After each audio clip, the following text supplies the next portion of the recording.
안녕하세요. 순천향대학교 천안병원 안과 조인환입니다. 망막변성협회 미니 심포지움에서 발표할 수 있는 기회를 주셔서 감사합니다. 오늘 제가 말씀드릴 내용은 근시성 황반변성의 진단입니다. 마이오픽 마큘로패시는 특히 동아시아에서 비주얼 임페어먼트와 리걸 블라인드니스의 주된 원인 중 하나입니다. 메타 아날라이시스 포 패솔로직 마이오피아 메타 PM 스터디 그룹에서는 마이오픽 마큘로패시를 엑시알 랭스와 스타필로마의 형성에 의해 2차적으로 패솔로직 마이오피아에서 발생하는 레티나와 코로이드의 리전이라고 정의하였습니다. 이런 레티나와 코로이드 리전에는 아트로픽한 체인지, 네오바스큘라리제이션, 트랙션 인듀스드 체인지, 모디피케이션 오브 포스티르 폴이 포함되어 있습니다. 메타-PM 스터디 그룹에서는 2015년도에 마이오픽 마큘로패시를 분류하는 기준을 발표하였는데 아트로픽 체인지를 중심으로 네오바스큘라리제이션과 관련된 락커 크랙, CMV, 푹스 스팟을 플러스 사인으로 분류하였습니다. 이전 아빌라 등이 마이오픽 마큘로패시의 하나로 분류했던 스타필로마를 결과가 아닌 원인으로 보고 따로 분류를 하였습니다. 이런 분류를 바탕으로 메타-PM 스터디 그룹에서는 패솔로직 마이오피아를 카테고리 2 이상의 아트로피가 있는 경우로 정의하였습니다. 오늘 저는 이 분류를 바탕으로 각각의 특징과 진단에 대해 말씀드리고자 합니다. 먼저 스타필로마는 패솔로직 마이오피아의 홀마크이며 마이오픽 마큘로패시의 원인입니다. 2013년도에 스페이드는 주변 안구벽의 커베이처보다 작은 레디우스로 아웃포칭된 것을 스타필로마라고 정의하였으며 오노 마체이는 페리파필라리 또는 네이잘 타입의 스타필로마는 커베이처의 어브럽트한 체인지 없이 네이잘리 디스톨티드한 양상을 보인다고 하여 이것도 포스테리어 스타필로마의 정의에 포함해야 한다고 주장하였습니다. 컬틴 등은 1977년에 안저검사를 바탕으로 프라이머리아 컴파운드의 10가지 타입으로 스타필로마를 구분하였습니다.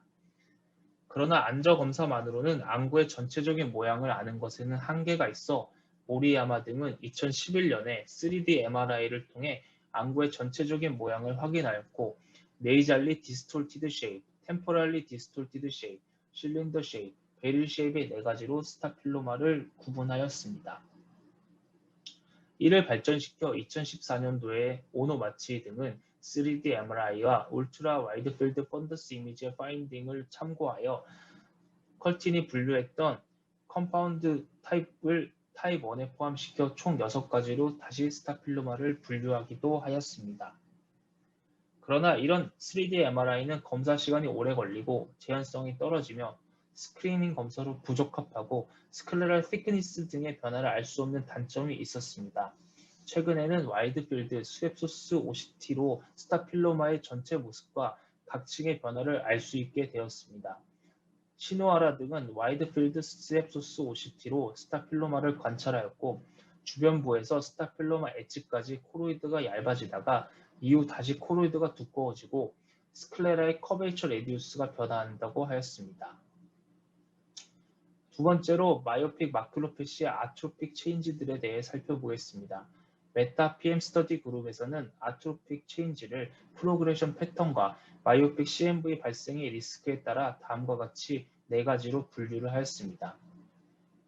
장기간 마이오픽 마큘로패시를 관찰한 연구를 살펴보면 테셀레이티드 펀더스는 86.6%에서 진행을 하지 않았고 패치 코리오 레티나 아트로피에서는 70% 이상이 진행이 관찰을 하였고 마이오픽 CMV의 발생은 이런 모든 단계의 아트로피에서 발생이 가능하나 0.4%, 1.6%, 2.7%로 카테고리가 올라갈수록 CMV의 발생이 증가하는 양상을 보였습니다. 각각을 살펴보도록 하겠습니다. 테셀레이티드 펀더스는 엑시얼 일롱게이션에 의해 RPE와 코리오 카필라리스가 얇아져 코로이달 베슬이 비쳐 보이는 상태를 말합니다. 주로 옵틱 디스크 주변에서 발생하며 정상이나 경한 근시에서도 코로이달 베슬이 관찰될 수 있지만 메타 PM 스터디에서는 포비아와 아케이드 근처에서 명확하게 보이는 코로이달 베슬의 경우만을 테셀레이티드 펀더스라고 정의하였습니다. 디퓨즈 코리오 레티나 아트로피는 옐로우시 화이트하고 일 디파인드된 리전 양상을 보이며 마찬가지로 옵틱 디스크 주변에서 나타나기 시작해서 사진에서 보듯이 스타필로마 전체 에어리어에 퍼져서 관찰됩니다. FAG와 ICG상에서는 후기의 티슈 스테이닝에 의한 마일드 하이퍼플루런스가 나타나며 코리오 카필라리스뿐만 아니라 미디움 라지 코로이달 베슬의 감소가 관찰됩니다. OCT에서도 코로이달 레이어의 시그니피컨트한 티닝이 관찰이 되고 코로이드 두께의 감소에 비해 레티나와 스클레라의 두께 감소가 적은 불균등한 변화가 나타납니다. 레티나 레이어가 보존되기 때문에 시력이 유지되는 경향이 있습니다. 이런 코로이드의 변화는 패솔로직 마이오피아의 펀더멘탈한 캐릭터리스틱으로 생각되고 있습니다.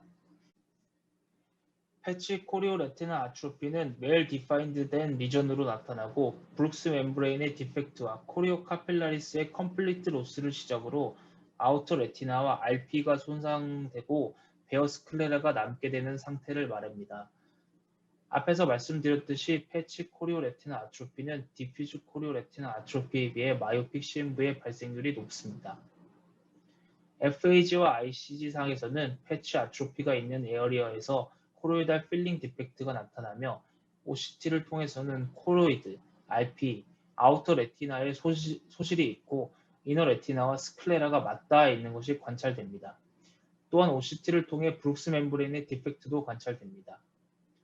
이런 패치 코리오 레티나 아트로피는 디퓨즈 코리오 레티나 아트로피 내에서 발생하는 것뿐만 아니라 락커 크랙과 포스티러 스타필로마의 보도와 연관되어 나타날 수 있으며 이에 따라 세 가지로 분류할 수 있습니다. 패치 코리오 레티나 아트로피에서는 후기까지 센트럴 비전이 스페어링 되는 특징이 있습니다. 마큘라 아트로피는 패치 코리오 레티나 아트로피와는 다르게 포비아를 침범하여 센트럴 비전이 떨어지는 경우를 말하며 주로 리그레이션된 마이오픽 CMV와 연관되어 나타나는 경우가 많고 이를 마이오픽 CMV 릴레이티드 마큘라 아트로피라고 합니다. 다음으로는 메타 PM 스터디에서 말하는 플러스 사인에 대해 알아보도록 하겠습니다. 플러스 사인은 마이오픽 CMV와 연관되어 있는 병변들을 묶어두었는데 마이오픽 CMV의 전구 병변으로 알려진 락커 크랙, 마이오픽 CMV, 마이오픽 CMV의 스카 체인지를 의미하는 푹스 스팟으로 이루어져 있습니다. 락커 크랙은 코로이달 베스를 가로질러 생기는 파인, 일레귤러 옐로 라인을 말하며 브룩스 멤브레인의 메카니컬한 브레이크입니다. 락커 크랙이 발생할 때 그 밑에 코리오 카필라리스가 손상되면서 CMV 없이 마큘라 헤모리지가 발생할 수도 있습니다. FAG에서는 하이퍼를, ICG에서는 하이포플루런스를 보이며 OCT상에서는 락커 크랙의 크랙이 너무 좁아 관찰되지 않는 경우도 있습니다. 이런 경우에는 빛이 통과되는 것을 관찰하는 거나 OCT-A에서 코리오 카필라리스의 디펙트를 통해 간접적으로 락커 크랙의 존재를 알 수 있습니다. 마이오픽 CMV는 액티브, 스카, 아트로픽의 세 가지 페이지로 구분할 수 있습니다. 액티브 페이지는 활동성이 있는 네오바스큘라리제이션이 있는 상태를 말하며 센트럴 비전 로스를 가져올 수 있습니다. 이런 마이오픽 CMV는 앞서 말씀드렸듯 어떤 스테이지의 마이오픽 마큘로패시에서나 발생할 수 있으며 락커 크랙이나 패치 아트로피에서 가장 흔하게 발생합니다. 푹스 스팟은 스카 페이지의 특징적인 소견으로 CMV가 프로리퍼레이팅하는 피그멘티드 셀에 의해 인걸프먼트 되면서 발생하는 피그멘티드 그레이시 화이트 스카를 말합니다. 아트로픽 페이지에서는 마큘라 아트로피가 발생하는데 푹스 스팟 주변으로 커지는 웰 디파인드된 코리오 레티나 아트로피가 특징적입니다. 마이오픽 CMV를 안티-VEGF로 치료해서 리그레이션 시킨 경우에도 마큘라 아트로피가 발생할 수 있습니다. 마이오픽 CMV는 FALG, ICG, OCT 등으로 진단할 수 있으며 ICG는 특히 CMV 없이 발생하는 락커 크랙과 관련된 헤모리지를 감별하는 데 유용합니다. 액티브 페이지의 마이오픽 CMV는 퍼지한 마진을 보이며 스카 페이지에서는 하이퍼 리프렉티비티를 가진 샬프한 마진의 병변으로 나타나고 아트로픽 페이지가 되면 CMV 주변으로 코리오 레티나 아트로피와 브룩스 멤브레인의 디펙트가 관찰됩니다. 그 외에 오노마치 등은 76%의 마이오픽 CMV 환자에서 브룩스 멤브레인의 디펙트가 있음을 보고하여 둘 간의 상관관계가 크다고 하였고 숏 포스테리어 실리어리 아테리의 스클레라 브랜치에서 마이오픽 CMV가 유리한다고 보고한 바 있습니다. 무이즈 등은 새로운 분류 체계를 발표하였는데 메타 PM 클래시피케이션에는 없는 트랙셔널한 체인지가 포함된 것이 특징적입니다. 트랙션과 관련된 마이오픽 마큘로패시에는 마이오픽 포베오스키시스와 마이오픽 마큘라 홀과 이와 동반된 레티나 디태치먼트가 대표적입니다.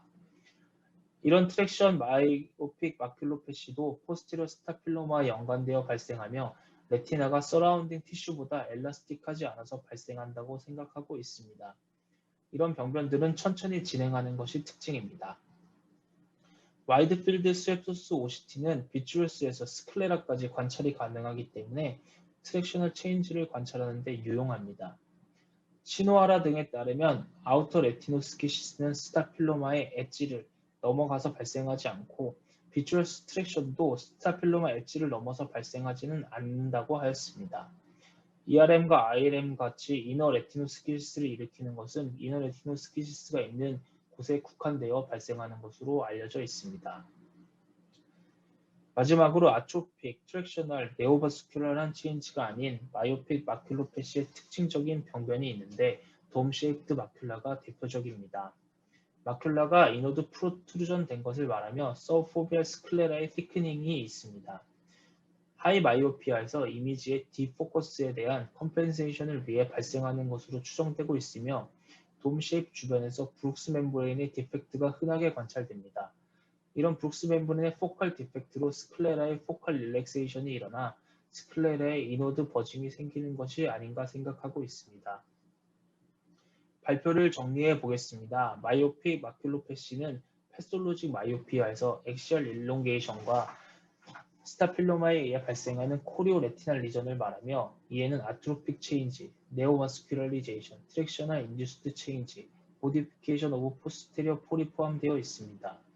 마이오픽 마큘로패시를 진단함에 있어서는 폰더스 이미징뿐만 아니라 3D MRI, 와이드필드 폰더스 포토, OCT, OCT-A 등이 유용하게 사용될 수 있으며 앞으로는 최근에 개발된 와이드필드 스웹소스 OCT를 통해 마이오픽 마큘로패시와 관련된 변화들에 대해 좀 더 많은 정보를 얻을 수 있을 것으로 생각됩니다. 경청해 주셔서 감사합니다.